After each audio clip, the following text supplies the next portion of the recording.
본문은 계속 바뀌는데 이 호세아에서의 이 기초 공사를 하는 동안은 제목은 바뀌지 않을 거예요. 여호와를 힘써 아는 성도, 이렇게 계속 나아갈 겁니다. 우리 슬라이드를 먼저 보고 제가 말씀을 이어가도록 하겠습니다. 우리 성도님들은 좀 이렇게 익숙하지 않은 얼굴일 수 있습니다. 생긴 건 베컴을 닮았지만 아닙니다. 브렛 리아라는 분이에요. 이분이 어떤 책을 썼냐면 Lessons I have learned. 내가 교훈을 배웠다라는 거예요. 어떻게 배웠냐면 The hard way. 힘든 일들을 통해서 배웠대요. 그 이유가 뭐냐면 So you don't have to. 여러분이 그 어려움을 경험하지 않고도 내가 어려움을 다 겪었으니까 이걸 전수해 주겠다라는 책 제목이에요. 이분은 이 successful, 성공이라는 그 타이틀을 가지고 모티베이셔널 스피치를 하는 사람이에요. 동기부여 스피치를 하는 사람이에요. 강사입니다. 제가 지난주에 짧은 강의를 듣는데 이런 이야기를 하더라고요. 우리 젊은 성도님들은 챗GPT가 뭔지 다 아실 거예요. 그렇죠? 한 번 정도는 다 사용해 보신 경험이 있을 거고요. 우리 가운데 날마다의 삶 가운데 도움받는 분들도 많이 계실 거예요. 우리 권사님들이 그게 뭐지 하시는 분들이 계실 텐데 이거 전화기에 있는 앱입니다. 앱이에요. 어느 날 이 브렛 리아라는 분이 챗GPT에게 질문을 하나 합니다. 만약에 네가 devil, 네가 악마라면, 만약에 네가 Satan, 사탄이라면, 여기 성공한 한 사람이 있는데 그 사람의 인생이 더 이상 성공한 삶을 살지 못하게, 그러니까 넘어지게 하기 위해서 너는 뭘 할 거냐라고 질문을 해요. 그랬더니 챗GPT가 답을 줍니다. 마치 하나님이 이스라엘 백성들에게 10계명을 주듯이 10가지를 줍니다. 10가지를 줘요. 제가 그거 하나하나씩 좀 한번 보여드릴게요. 넘버 1이 뭐냐면 I would fill their mind with doubt and fear. 세이튼이 하는 말이 뭐냐면 자기가 챗GPT가 사탄이라는 입장에서 이야기하는 거예요. 나는 그들의 마음에 doubt and fear, 의심과 두려움을 심어줄 거야. 두 번째가 뭐냐면 I would make them focus on instant gratification. 인스턴은 뭐예요? 순간적인 거예요. 인스턴 라면 그러잖아요. 인스턴 라면, 컵라면 같은 거. 그런데 gratification, 만족, 희열이에요. 그러니까 어디에 포커스를 하게 만드냐면 순간적인 희열에 포커스를 맞추겠다라는 거예요. 그러니까 멀리 계획을 가지고 꿈을 가지고 사는 게 아니라 지금 내게 만족을 주는 게 뭔가, 이거 하면 넘어진다라는 거예요. 넘버 3, I would surround them with a negative influence. 부정적인 영향력으로 그들의 삶을 감싸겠다라는 거예요. 그런데 이분도 강의하다가 헷갈렸는지 2번이랑 4번이랑 똑같더라고요. 그래서 저도 막 치기는 쳤는데 돌아왔더니 2번과 4번이 똑같네. 그런데 제가 영상을 보고 있으면서 똑같습니다 할 수가 없잖아요. 그래서 적기는 똑같이 적어놨습니다.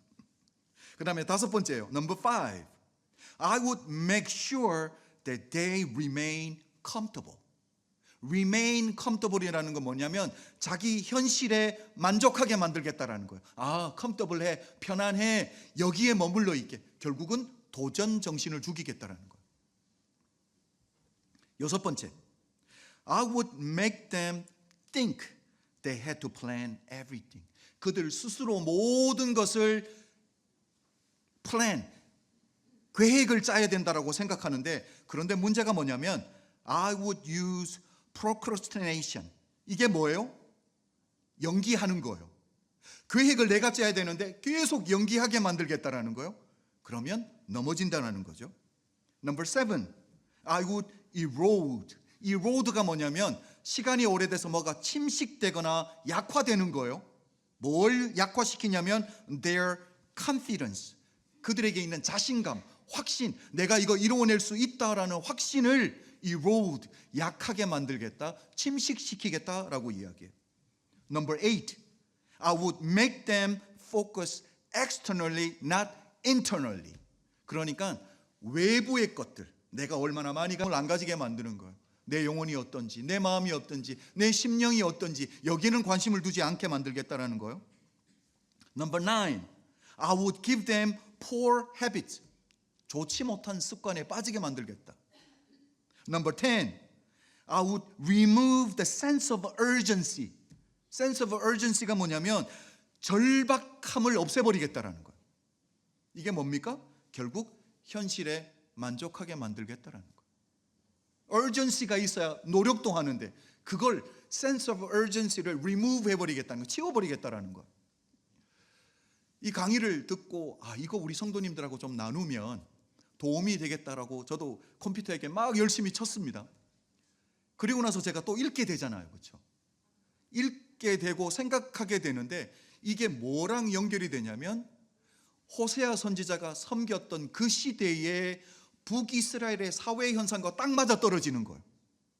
이게 무슨 말씀이냐면 여로보암 2세가 BC 753년에 죽습니다. 그리고 BC 722년에 아수르에 의해서 북이스라엘은 완전히 멸망해요. 31년 만에 나라가 망하는데 그 31년 동안의 사회 현상이 이 10가지랑 딱 맞아 떨어지는 거 있죠. 그 시대는 아수르가 군사 강대국으로 막 급부상할 때예요. 그때 이스라엘 백성들에게 어떤 마음이 생겼을까요? 우리가 이 나라를 상대로 살아남을 수 있을까? Doubt and fear, 의심과 두려움이 그 자리를 잡았을 거예요. 우상 숭배를 하게 되니까 그들의 마음에 뭐가 차지하게 돼요? 순간적인 희열만 남는 거예요. 여러분 다 아시지만 이 가나안 족속의 신앙의 제사의 마지막은 거의 다 섹스로 끝나거든요. 그러니까 우리가 하나님 앞에 드리는 거룩한 예배랑은 완전히 다른 거죠. 거기에 빠지는 거예요. 그 다음에 우상 숭배하는 사람들이 가득 있으니까 네거티브 인플루언스가 계속 그들의 삶에 있는 거예요. 또 뭐라고 말합니까? Remain comfortable. 5번째, 그냥 현실에 만족하는 거죠. 내가 잘못되었으면 내 삶을 돌리고 하나님께로 돌아가야 되는데 그게 아니에요. Remain comfortable. 내가 이거 편안해, 익숙해져서 It's okay now, 이렇게 되는 거죠. 6번째가 뭐예요? 미루는 버릇. 그렇죠. 회개는 지금 해야 되는데 하나님이 또 다른 선지자를 보내주실 거야, 회개할 기회를 또 주실 거야. 왜냐하면 북이스라엘을 보십시오. 엘리야 선지자를 보냈어요. 그 이후에 하나님이 엘리사를 보냅니다. 그 다음에 아모스를 보내요. 지금은 호세아를 또 보내줬어요. 그러니까 또 보내주실 거야 은연중에 기대하는 거죠. 안 돌아서는 거예요. 미루는 거예요. 회개를 미루는 거예요. 그 다음에 약화시키는 거죠. 확신을. 나는 하나님의 백성이야, 하나님이 나를 지키실 거야. 그런데 내 삶이 그렇게 못 살거든요. 이러다가 망할 수 있겠네라는 생각이 그 자리에 잠든 거죠. 또 뭡니까? Focus externally, not internally. 그러니까 바깥의 것만 관심 가지는 거예요. 내가 이런 걸 가지고 있고 이런 걸 누리고 있고 내 안에 하나님과의 관계는 전혀 신경을 못 쓰게 만드는 거죠. 또 뭡니까? Poor habits. 부정적인 습관들 내 몸에 딱 배게 만드는 거죠. 그래서 이스라엘 백성들의 삶에 뭐가 나타났어요? 거짓이 나타났습니다. 살인이 나타났어요. 간음이 나타났어요. 도둑질이 나타났어요. 10계명이 무너진 시대라고 제가 말씀을 드렸잖아요. Poor habits. 그 다음에 마지막 10번째가 뭐예요? The sense of urgency를 remove 하는 거예요. 시급한, 절박한 걸 없애버리겠다라는 거예요. 왜요? 지금이 호세아가 하나님이 last opportunity, 지금이 마지막 기회잖아요. 하나님 앞에 돌아서는. 그런데 sense of urgency가 없어지는 거예요. 또 있겠지, 기회가 또 주어지겠지. 여러분 지금 이스라엘 백성들은 어디에 지금 포커스를 하고 있냐면 현실이에요. 지금이에요. 그런데 우리 기독교 신앙은요, 항상 어디에 소망을 주냐면 미래지향적인 줄로 믿습니다. 아멘. 왜냐하면 로마서 8장 18절을 보면 현재 고난은 현재를 이야기해요. 그리고 뭘 이야기하냐면 장차, 현재가 아니라 우리가 포커스는 장차예요. 장차 우리에게 나타날 영광과 비교할 수 없도다. 아멘. 우리는 지금이 아니라 장차예요. 디모데후서 4장 8절을 보면 이제 후로는 관심이 어디에요? 지금이 아니에요. 후에요. 나중이에요. 나를 위하여 의의 면류관이 예비되었으므로. 아멘. 믿음의 사람은 미래지향적인, 미래의 소망을 두는 하나님의 사람이 되어야 될 줄로 믿습니다. 저는 우리 은혜교회 성도님들이 지금에 만족하지 아니하고 하나님이 기대하시는 그 믿음의 분량까지 자라가기 위해 날마다 몸부림치는 예수의 사람들이 되시길 주의 이름으로 축복합니다. 자, 이제 말씀으로 한번 들어가 볼게요. 여러분, 호세아 선지자가 사역했을 때 북이스라엘은 언제였냐면 북이스라엘의 5번째 왕조입니다. 5번째 왕조. 우리는 이걸 뭐라고 말하냐면 예후 왕조라고 해요. 예후가 시작한 왕조라는 거예요. 예후 왕조에 5명의 왕이 있는데 4번째 왕인 여로보암 2세가 통치할 때예요. 이건 이미 제가 2주 동안 계속했기 때문에 우리 성도님들 안에 지금 하나하나 기억이 나기 시작할 거예요. 그리고 여로보암 2세가 통치할 때 이 통치 기간이 겹쳐지는 남유다의 왕이 누구였어요? 우자예요. 우시아입니다. 여기에 겹쳐져요. 이렇게 두 사람이 통치 기간이 겹쳐질 때에 남북이 나누어지고 분열 왕국이 된 이후에 200년 만에 부흥기가 찾아와요. 이때 섬겼던 선지자는 누구예요? 아짜로, 아모스 선지자예요. 아따 힘드네. 아모스 선지자는 부흥기 때 섬깁니다. 그리고 그 부흥기의 말기, 이제는 퇴세기로 들어가는, 절망을 향해 나아가는 그 마지막 때는 호세아 선지자와 겹쳐서 섬기게 되는 거예요. 앞에서도 말씀드렸지만 BC 753년에 여로보암 2세가 죽습니다. 그리고 아들 스가랴가, 예후 왕조의 마지막이죠. 스가랴가 왕이 돼요. 그런데 겨우 몇 개월 만에, 6개월 만에 살룸에 의해서 암살당하게 되죠. 이러면서 예후 왕조가 102년 6개월 만에 그 왕조가 막을 내리게 됩니다. 그 이후에는 쿠데타의 연속이에요. 살룸이 왕이 되었는데 겨우 몇 개월? 우리 성도 너무 잘하시네. 이제 1개월 만에 암살을 당합니다.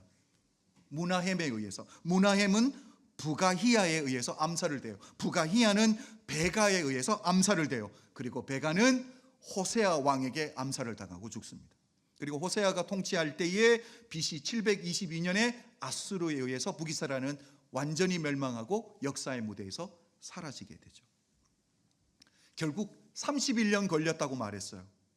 여로보암 2세가 죽고 722년에 망할 때까지 31년이, 겨우 31년 만에 나라가 망하는데 이때 호세아가 섬겼다라는 거예요. 여러분, 이게 국내 상황이었다고 제가 말씀을 드렸죠. 하루아침에 왕이 바뀌는 거예요. 왕조가 바뀌는 거예요. 쿠데타의 연속인 거예요. 백성들의 마음이 얼마나 불안했겠습니까? 그런데 국외적으로는요, 더 문제였습니다. 아수르의 디글랏 빌레셋 3세, 전무후무한 왕이라고 했어요. 강력한 군사국가로 세우는데 옆에 나라들에게 정복전쟁을 시작합니다. 그럴 때 북이스라엘 입장에서는 얼마나 위압감을 느꼈겠냐라는 거. 안도 문제인데 바깥도 문제예요. 그래서 제가 말씀드렸던 게 뭐냐면 이 당시가 국내외적으로 급변하는 시대였다라고 말씀을 드렸습니다. 이때 하나님이 호세아를 보내서 메시지로 주시는 거예요. 회개하고 돌아서라라는 거. 여러분, 하나님이 이때 주셨던 말씀이 회개하고 돌아서라. 근데 이게 마지막 기회였어요. 마지막 기회인데 북이스라엘 사람들이 알아야 몰라요? 몰랐습니다.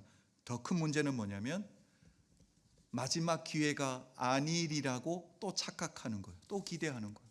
앞에서도 말씀드렸지만 왜 하나님이 계속 선지자들을 보내주셨거든요. 또 보내주시리라고 생각하는 거예요. 그런데 호세아가 마지막이었습니다. 결국 망하고 말더라라는 거예요. 여러분, 호세아 4장 1절을 제가 첫날 나누었습니다. 그 당시 호세아가 섬길 때 북이스라엘의 사회의 현상은 십계명이 무너지는 시대였다고 했어요. 백성들이 저주를 하는데 유대인들이 저주는 항상 어떤 이름이 들어가요? 하나님의 이름이 들어간다고 했어요. 그러니까 여호와의 이름을 망령되이 일컫지 말라고 했는데 십계명이 무너졌어요. 하나님과의 관계에서 주는 그 법이 깨어지니까 이스라엘 백성들의 삶에 맺혔던 열매들이 뭡니까? 살인, 간음, 도둑질, 거짓.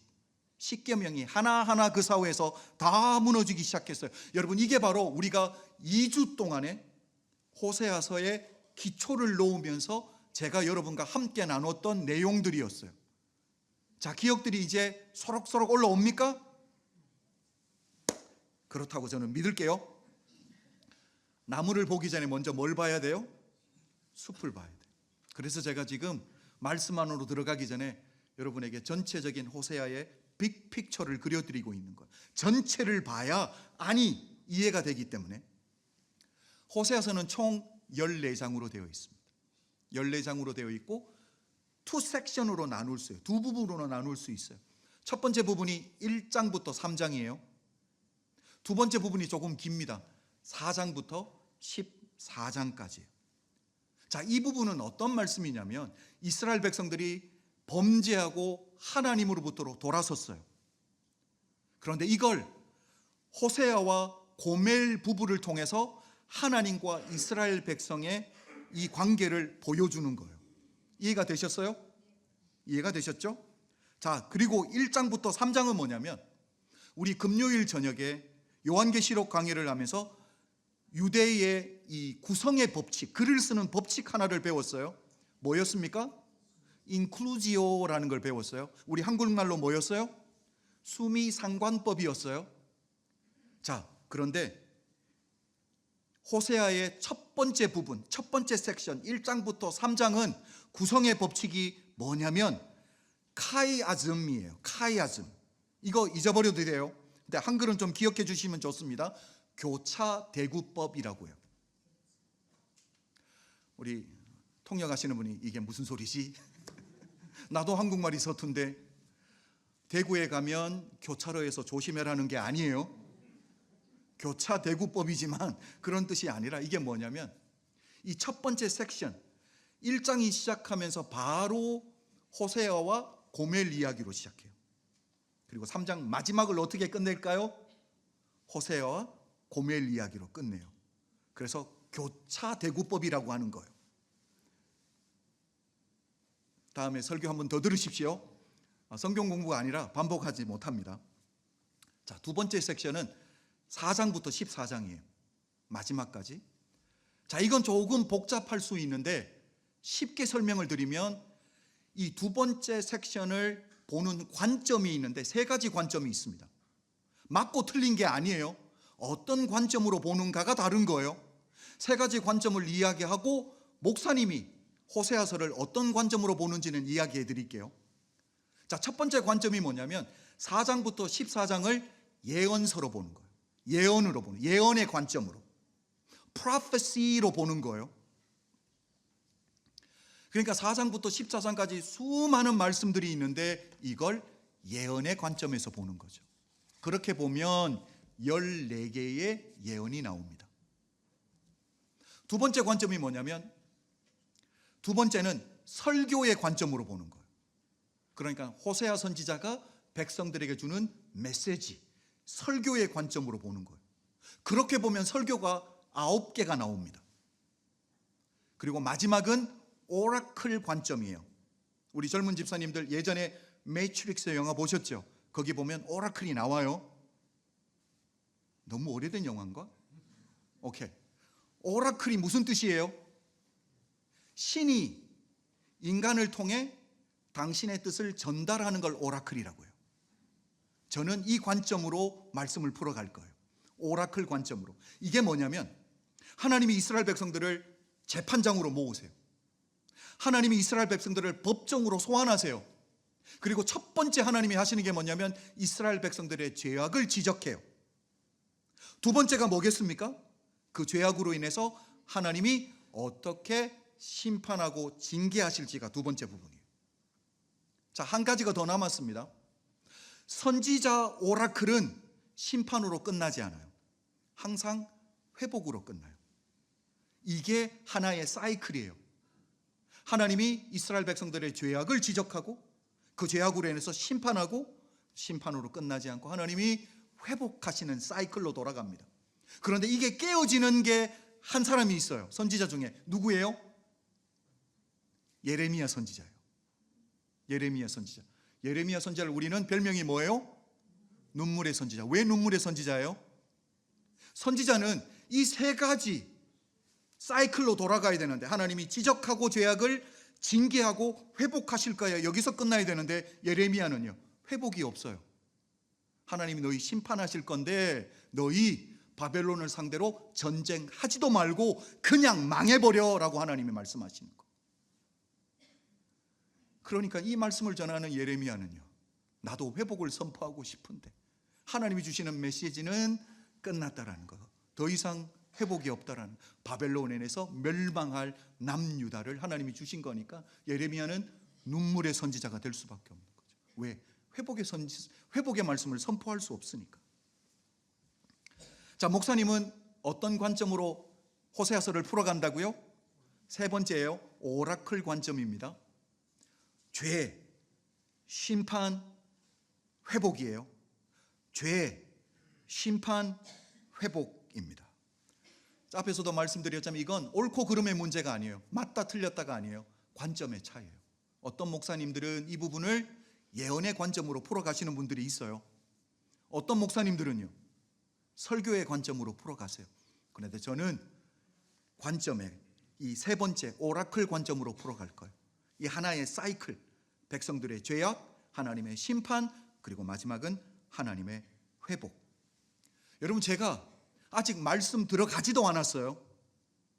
왜 이렇게 기초공사를 든든하게 할까요? 그래야 말씀을 풀어갈 때 실수하지 않기 때문이에요. 자, 이제 진짜 말씀이 들어갑니다. 정신 바짝 차려야 돼요. 오늘 설교는 어떻게 이어가려고 하냐면 우리 하나님의 감정선을 쫓아오셔야 돼요. 뭐라고요? 우리 하나님의 감정선이에요. 우리 하나님이 오늘 이 본문에서 어떻게 느끼실까? 어떤 감정의 상태일까? 이걸 붙들고 끝까지 가는 거예요. 말씀을 전하는 동안에 제가 질문을 계속 드릴 거예요. 답을 요구하는 질문이 아니에요. 질문을 드릴 때마다 여러분이 뭘 하셔야 되냐면 여러분이 그 입장이 되어 보시는 거예요. 이해가 되셨어요? 여러분이 그 입장이 되는데 어쩔 때는 호세아와 동일한 입장에 서 보시고요. 어쩔 때는 고멜의 입장에도 서보고, 또 하나님의 입장에도 서보고, 그리고 이스라엘의 입장에도 서보고. 자, 준비되셨습니까? 이제 들어갑니다. 첫 번째 섹션이에요. 1장부터 3장. 1장부터 3장을 보면 우리 하나님이 호세아에게 명령하시면서 시작돼요. 그런데 명령이 하나가 아니라 두 개예요. 명령이 몇 개? 두 개예요. 자, 신앙생활을 조금 하셨다, 교회 생활을 조금 하셨다, 성경을 조금 읽었다라고 하시는 분들은 이미 첫 번째 명령이 뭔지 어느 정도 아실 거예요.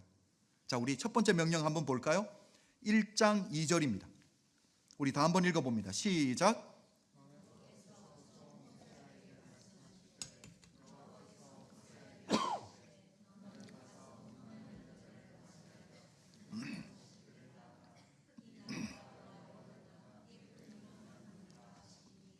자, 우리 하나님의 첫 번째 명령이 뭐냐면, 호세아야, 음란한 여인과 결혼해서 음란한 자식들을 낳아라 라는 명령이에요. 질문 들어갑니다. 자, 질문하면 뭘 하셔야 된다고요? 그 입장이 되어 보는 거예요. 생각하는 게 아니에요. 여러분이 직접 그 입장이 되는 거예요. 질문 들어갑니다. 하나님의 이 명령, 호세아에게 순종하기 쉽다, 어렵다? 자, 우리 금요일 날로 돌아갑니다. 답이 분명하면 목사님이 질문해요, 안 해요? 목사님을 알아달라고 제가 부탁을 했어요. 그렇죠? 호세아가 이 명령 순종하기 쉽다, 어렵다? 그래도 어렵다고 하시네. 자, 여러분, 일반 백성이 아니에요. 백성들을 깨우치는 선지자예요. 선지자 입장에서 한번 생각해 보세요. 순종하기 쉽다, 어렵다? 갑자기 바꾸시네. 이게 쉽다고 질문이 생기셨을 거예요. 처음엔 다 어렵다고 하셨잖아요, 그렇죠? 목사님이 쉽다고 하니까 고개를 갸우뚱하시는 분들도 계셨어요. 눈꼬리가 올라가시는 분들도 계셨고요. 제가 왜 쉽다고 말씀을 드렸냐면 명령이 몇 가지? 이걸 세 가지로 보나? 이건 누워있는 걸 읽는 분들이 계시네요. 우리 한국식으로 해요. 들려있는 거예요. 우리 하나님 명령 몇 가지 하셨어요? 2가지예요. 자, 제가 이 명령, 첫 번째 명령이 쉽다라고 말씀드린 이유가 뭘까요? 이게 안 따라와지네. 2번째 명령이 어마어마하게 어렵기 때문에. 이해가 되셨어요?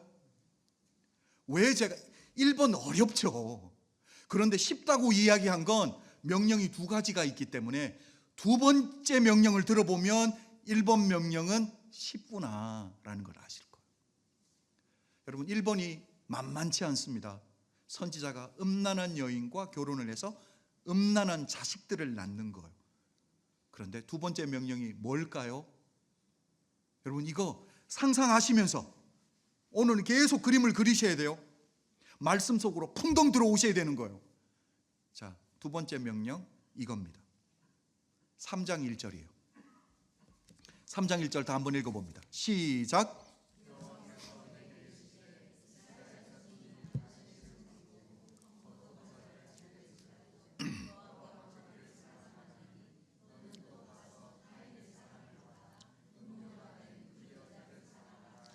두 번째 명령이 뭐예요? 그냥 한 여인이 아니에요. 음녀가 된 그 여자를 사랑하라. 여러분, 음란한 여인을 맞이해서 결혼하고 그 여인을 통해서 아이를 낳는 것, 감정이 없어도 가능해요, 안 해요? 사랑하지 않아도 돼요, 안 돼요? 지금 20대가 대답하면 안 돼. 이거 옛날 분들이 해야 돼. 조선시대 우리 사극으로 한번 돌아가 보세요. 데이트해서 결혼해요? 아니면 arrange marriage예요? arrange였어요. 첫날 밤에 남편 얼굴 보고 와이프 얼굴 보는 거예요. 팔이 하나가 없는지 다리를 저는지 몰라요. 여러분, 그러면서도 자식 놓고 다 살아요. 그러니까 음란한 여인을 맞이해서 결혼하고 아이를 낳는 것, 사랑하지 않아도 감정이 없어도 돼요, 안 돼요? 돼요. 행동만 하면 돼요. 그런데 2번째 명령, 이런 음란한 여인, 다른 남자의 품에 안겼던 그 아내, 내가 알아요. 그 아내를 사랑하라는 명령, 어려워요, 쉬워요? 여러분, 사랑이라는 감정 다 해보셨잖아요, 그렇죠? 이거 강제로 만들어지는 겁니까? 억지로 만들어지는 거예요? 이런 여자를 하나님이 사랑하라는 겁니다. 하나님이 뭘 명령하실까요? 하나님이 지금 이스라엘 백성들에게 뭘 주고 싶은 거예요? 호세아에게 어떤 마음을 주고 싶은 거예요? 절대로 사랑받을 수 없는 사람을 사랑하라라는 거예요. 이게 포인트예요. 절대로 사랑할 수 없는 사람을 사랑하라라는 거예요. 만날 때마다 선물 준비해. 이거 마음 없어도 할 수 있어요, 없어요? 마음에 안 들어도 끝까지 데리고는 살아. 할 수 있어요, 없어요? 마음 없어도 할 수 있어요. 사랑하지 않아도 할 수 있어요. 결혼까지 할 수 있어요. 자식 낳을 수 있어요. 그런데 사랑받을 수 없는, 사랑받을 자격이 없는 내 아내를, 내 남편을 사랑하는 것 쉬워요, 어려워요? 안 해봤나 봐. 어려워요. 여러분, 우리 안에 이런 마음이 들잖아요. 하나님, 이것만큼은 너무합니다. 자, 여기서 한번 또 멈춥니다. 이제 첫 번째 명령으로 돌아갈 거예요. 첫 번째 명령이 뭐예요? 음란한 여인을 맞이하고 음란한 여인과 그 사이에서 자식들을, 그냥 자식들이 아니에요. 음란한 자식들을 낳으라라는 거예요. 자, 호세아가 자녀가 몇 명이에요? 3명이에요. 아들, 딸, 아들이에요. 자, 이름의 뜻을 한번 봅시다. 먼저 호세아의 뜻이 뭐예요? 구원입니다. 이 호세아라는 이름이 어디 나오냐면 민수기에 처음 나와요. 누구의 진짜 이름이죠? 본명이죠? 여호수아의 본명이에요. 여호수아가 부모님이 주신 이름이 뭐라고요? 호세아인데 민수기 13장에서 모세가 호세아에게 여호수아라는 이름을 줘요. 그러니까 우리는 본명에 익숙해요? 아니면 모세가 붙여진 별명에 익숙해요? 별명에 익숙해요. 그런데 여호수아도 역시 구원이라는 뜻이에요. 자, 이제는 호세아의 아내인 고멜을 한번 봅시다. 고멜의 이름이 뜻이 뭘까요? 완전한이라는 뜻이에요. 그럼 참 아이러니하지 않으세요? 이름의 뜻은 완전한인데 고멜의 삶을 보면 완전히 반대의 삶을 살고 있다라는 것. 여러분, 제가 지금 보려고 하는 게 뭐냐면 1장 3절에서 고멜을 소개할 때 어떻게 소개했는가, 여기에 한번 집중을 한번 해보려고 합니다. 잘 따라오셔야 돼요. 1장 3절 한번 봅니다. 우리 성도님들 한번 읽어주십시오. 시작.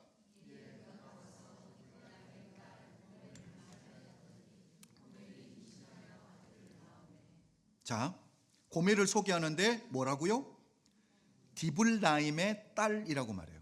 이 디블라임의 딸이라는 건 세 개로 해석이 가능합니다. 첫 번째는 뭘까요? 여러분 한번 생각해 보세요. 이게 무슨 뜻이에요? 드블라임이 아버지의 이름, 문목사의 딸, 문목사의 아들, 이렇게 할 수 있잖아요.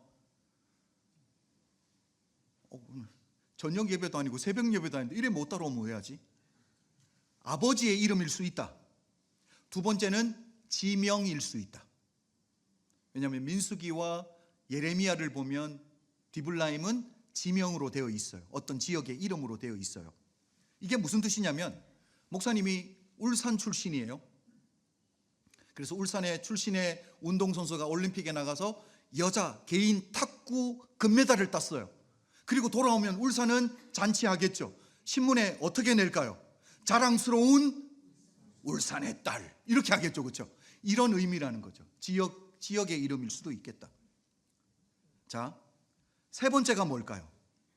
세 번째는 뭐냐면 이 드블라임이라는 건 과일을 넣어 만든 빵이라는 뜻이에요.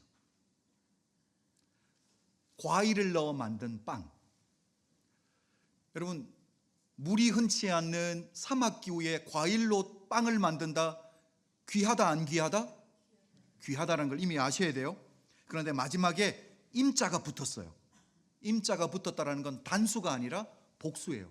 그러니까 떡 하나 이상, 빵 하나 이상인 거죠. 하나 이상이든지, 그러니까 그림을 그리면 제사상에 떡을 층층으로 쌓는 것처럼 그렇게 되어 있든지, 아니면 쌍으로 이렇게 되어 있든지, 이런 그림을 그리시는 게 좋을 것 같습니다. 자, 그렇다면 드블라임의 딸, 과일로 만든 빵의 딸, 이게 어떤 의미일까요?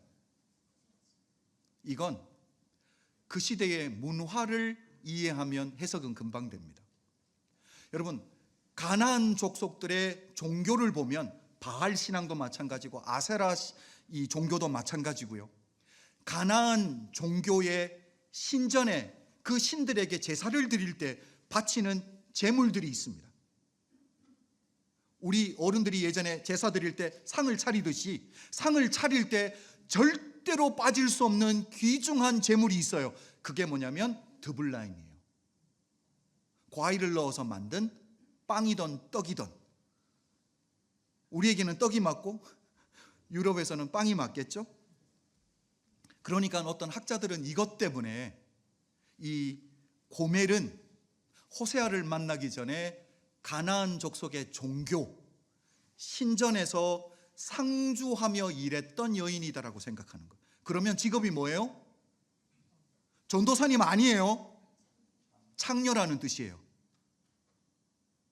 창녀라는 뜻이에요.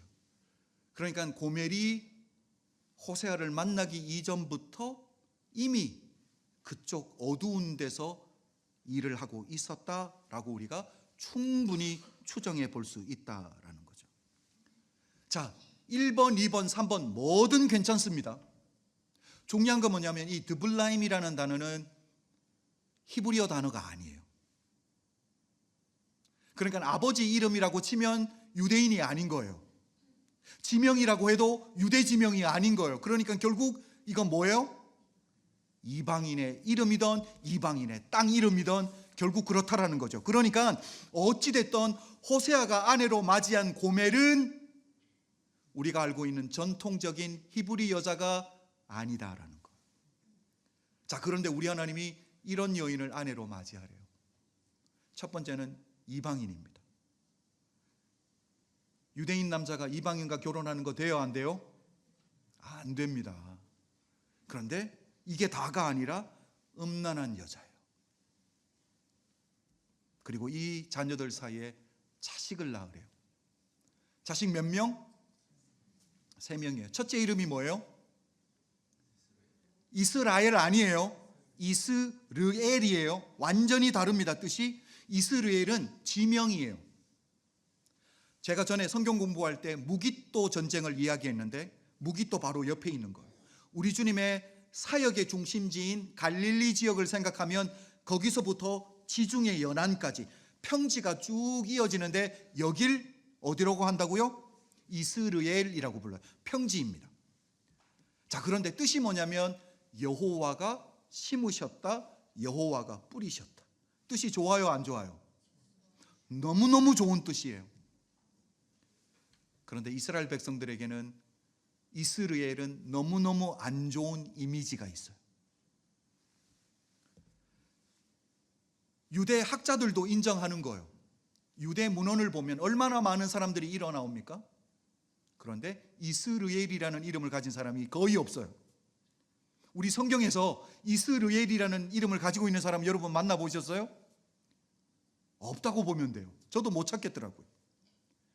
여러분, 이렇게 좋은 뜻인데 하나님이 심으시고 하나님이 뿌리셨다라는 너무도 귀한 뜻을 가지고 있는데 이걸 사람들이 이름으로 사용하지 않아요. 부정적인 이미지 때문에. 왜냐하면 그 평야에서 전쟁이 일어나는 곳이거든요. 그러니까 그곳은 피와 사륙이 난무했던 지역이에요. 사사기를 돌아가면 드보라 사사, 기드온 사사가 이곳에서 전투를 했어요. 사울왕 시대로 돌아가면 사울왕의 마지막 전투인 길보아 전투가 있습니다. 거기서 사망하게 되죠. 그 전투가 바로 이스라엘에서부터 시작해요. 그리고 뿐만 아니라 분열 왕국에 와서는 아합 왕 생각나세요? 아합 왕의 아내 이름이 뭐죠? 이세벨이에요. 아합 왕이 나봇의 포도원을 갖기를 그렇게 원했어요. 그런데 못 얻어왔어요. 아내가 해결사입니다. 아내가 뭘 해요? 여자들이 무서워요. 남편들 조심하세요. 무슨 얘기를 하다가 이세벨이 나봇을 죽이고 그 포도원을 빼들어 와서 남편에게 줘요. 그런데 그 포도원이 어디 있다? 이스라엘에 있어요. 그리고 결국 이세벨은 제가 아까 말씀드렸던 북이스라엘의 5번째 왕조로 시작한 예후 장군이 있어요. 예후가 이세벨을 죽이고 아합의 후손들을 다 죽이는데 어디서 죽여요? 이스라엘에서 죽여요.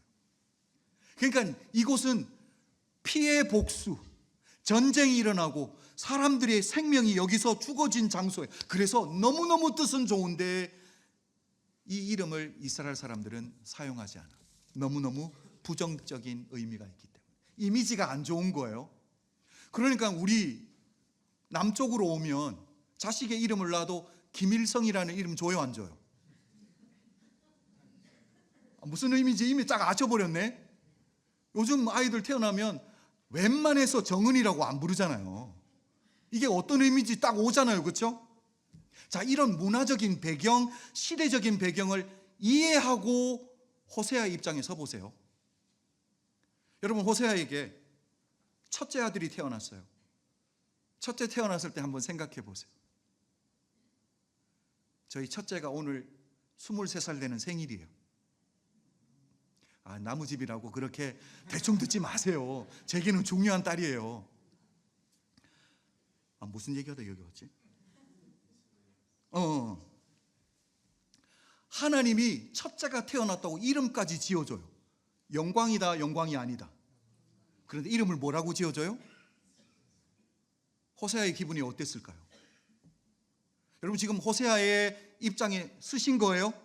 그 감정 안으로 들어가신 거예요? 아니, 우리 하나님이 내 첫째에게 소망을 품어주시는 이름이야? 그런 생각이 충분히 들겠죠. 자, 우리 1장 4절 한번 읽어봅니다. 시작.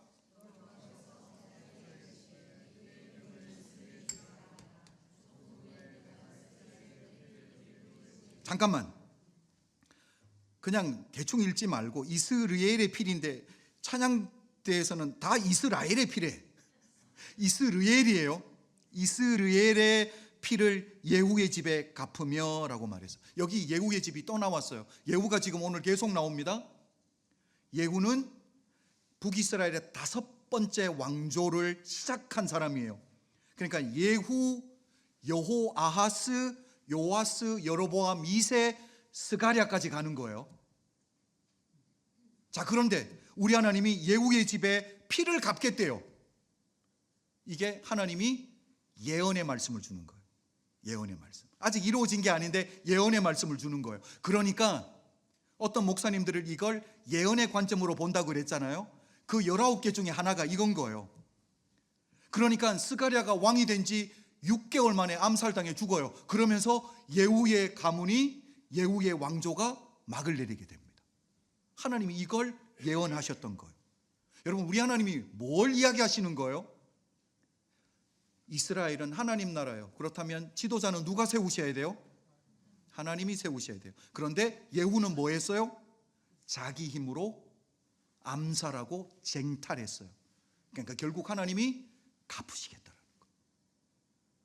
사랑하는 성도 여러분, 내가 쟁취하는 게 복이 아니에요. 하나님이 내게 주신 게 영원하고 그게 진짜 복으로 받으시는 우리 은혜교회 성도님들 되시길 주님의 이름으로 축복합니다. 자, 둘째 딸 이름이 뭐죠? 로루하마예요. 끝에 하마가 붙었어요. 예쁠까요? 예쁘지 않을까요? 그 하마 그리면 안 돼요. 로루하마예요. 근데 히브리 이름의 앞에 로자가 붙으면 아니다라는 뜻이에요. 부정이라는 뜻이에요. 그러니까 로루하마니까 너는 루하마가 아니야 라는 뜻이에요. 루하마의 뜻이 뭐예요? 긍휼이라는 뜻이에요. 그러니까 내가 더 이상 긍휼을 붙지 않겠다라는 거예요. 부정이니까. 그러니까 긍휼하심을 받지 못한 자라고 해석하는 게 제일 좋겠네요. 로루하마는. 자, 그리고 막내 아들이 태어났습니다. 이름이 뭐예요? 로암미입니다. 또 앞에 뭐가 붙었어요? 부정을 나타내는 로자가 붙었어요. 암미는요, 뜻이 백성이라는 뜻이에요. 하나님이 셋째 아들의 이름을 뭐라고 지어요? 뜻이 뭐예요? 너는 내 백성이 아니야 라고 짓는 거예요. 여러분, 자녀가 3명이 태어났는데 하나님이 그 이름을 다 지어줍니다. 어떻게 보면 영광스러운 일이죠. 그런데 그 3명의 이름이 다 이스르엘, 로루하마, 로암미라고 하나님이 이름을 주셨어요. 일반적인 이름은 아니죠.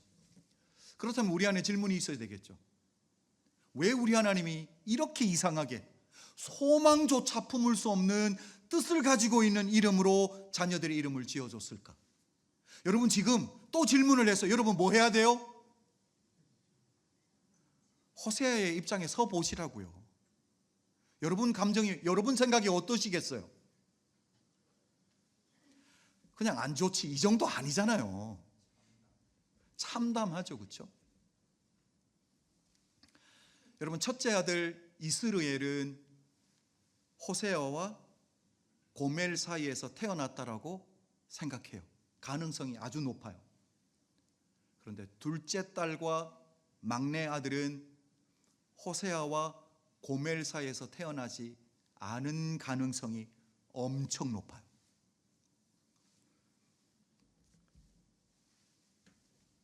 어머니는 똑같죠. 그런데 아버지가 다를 가능성이 너무너무 높다라는 거. 그걸 본문이 호세아서가 가르쳐주고 있어요. 한번 볼까요? 호세아서 2장 4절과 5절 한번 볼게요. 제가 한번 읽어봅니다. 내가 그의 자녀를 긍휼히 여기지 아니하리니, 이건 누구를 이야기하는 거예요? 둘째 딸 로루하마 이는 그들이 음란한 자식들임이니라. 그들의 어머니는 음행하였고 그들을 임신했던 자는 부끄러운 일을 행하였나니 라고 되어 있어요. 이 부분을 영어로 볼게요. 그러니까 그들의 어머니는 음행하였고 그들을 임신했던 자는 부끄러운 일을 행하였나니, 이 부분이에요. 제 밑에 보십시오. 영어를 보면 Their mother has been unfaithful. unfaithful이 뭐예요? 외도했다라는 거예요. 이거 부부 관계에 있어서 unfaithful이라는 단어가 나오면 외도예요. 자, 고멜이 외도를 했대요. 그리고 나서 has conceived them. 그들을 임신했대요. conceived가 임신했다잖아요. them, 그러니까 자식들을 임신했는데 in disgrace, 수치스럽게 자식을 가졌대요. 남편과 아이를 가지면 수치스러워요? 불명예스러워요? 아니에요. 그러니까 이게 무슨 뜻이에요? 수치스러운 일을 해서 자녀를 임신했다라는 거죠. 이런 식의 표현들을 보면 첫째인 이스르엘은 호세아와 고멜 사이에서 태어날 가능성이 높고요. 둘째 딸과 셋째 아들 막내는 아버지가 누구인지도 모를 가능성이 너무너무 높다라는 거예요. 자, 이렇게 추정했을 때 남편인 호세아가 안다 모른다? 안 당해보셔서 모르는군요. 안 당해보시기를 주의 이름으로 축복합니다. 여러분, 고멜이 호세아와 결혼했는데 드러내놓고 바람을 피워요. 다음 주에 계속 보겠지만 사랑하는 남자 만나러 가겠다고 호세아 앞에서 치장을 해요. 웃을 일이 아니라, 왜냐하면 호세아가 하나님을 상징하는 거거든요. 그 감정에 안 들어가 보면 호세아서 공부 안 한 거예요. 말씀 안 들은 거예요. 계속 우리는 지금 뭐 해야 되는 거예요? 호세아의 감정에 들어가야 돼요. 그래야 하나님이 뭘 느끼시는 줄 알 수 있는 거예요. 고멜이 둘째, 셋째를 낳았습니다. 성장할 거 아니에요? 성장하면 아이들이 누구를 닮아야 돼요? 아버지 얼굴이 나와야 돼요? 안 나와야 돼요? 그런데 호세아를 닮은 모습이 하나도 안 나타나요. 첫째와도 생김새가 아예 달라요. 이걸 바라보는 남편의 마음, 호세아의 마음 어떨까요? 또 질문이에요. 뭐 하라는 거예요?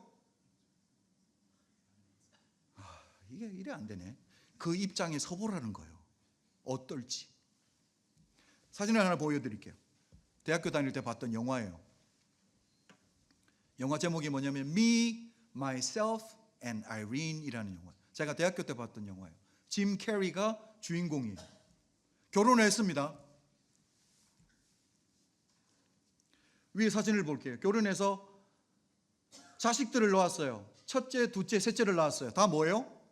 색깔이 어때요? 색깔이라는 건 좀 이상하다. 컬러가 어때요? 아내도 백인인데 태어난 자식들이 어떻게 됐어요? 흑인이에요. 그러면 엄마가 뭐 했다?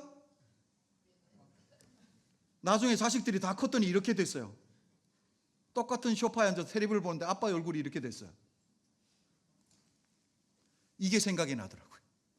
대학교 때 봤던 이 영화가. 결혼을 해서 아이를 낳았는데 내 닮은 자식이 하나도 없는 거예요.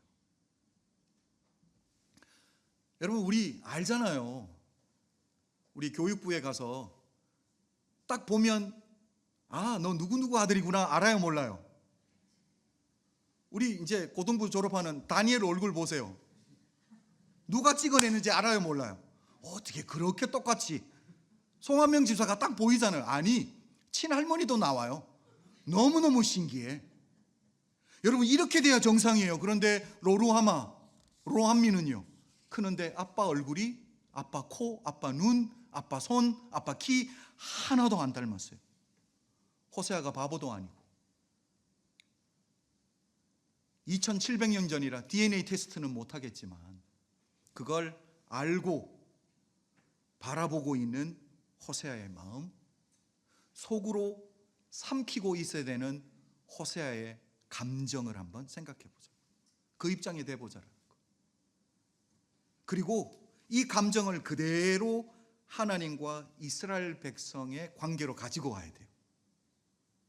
왜냐하면 이게 하나님 마음이니까. 이스라엘은 하나님의 자녀입니다.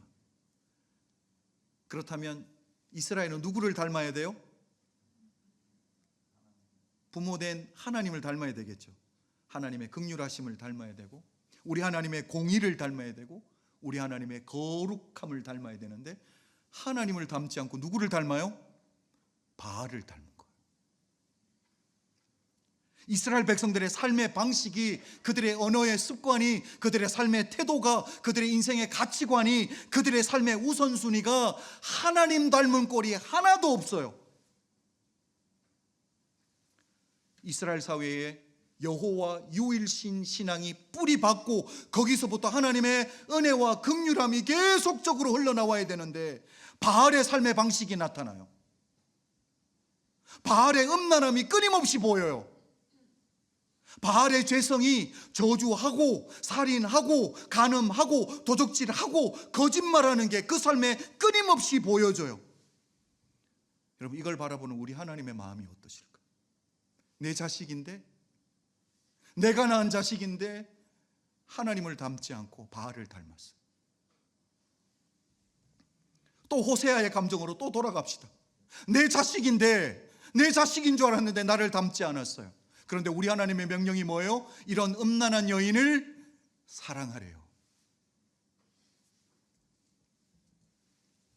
여러분, 고멜은 누구를 상징해요? 이스라엘 백성을 상징하는 거. 거기서 끝이 아니에요. 오늘 본문의 고멜은 또한 우리를 상징하는 거.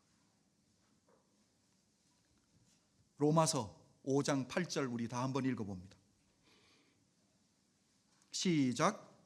우리가 아직 죄인 되었을 때에 그리스도께서 우리를 위하여 죽으심으로 하나님께서 우리에 대한 자기의 사랑을 확정하셨네. 그러니까 우리가 사랑받을 자격이 없는 자들이라는 거예요. 아직 죄인 되었으니까.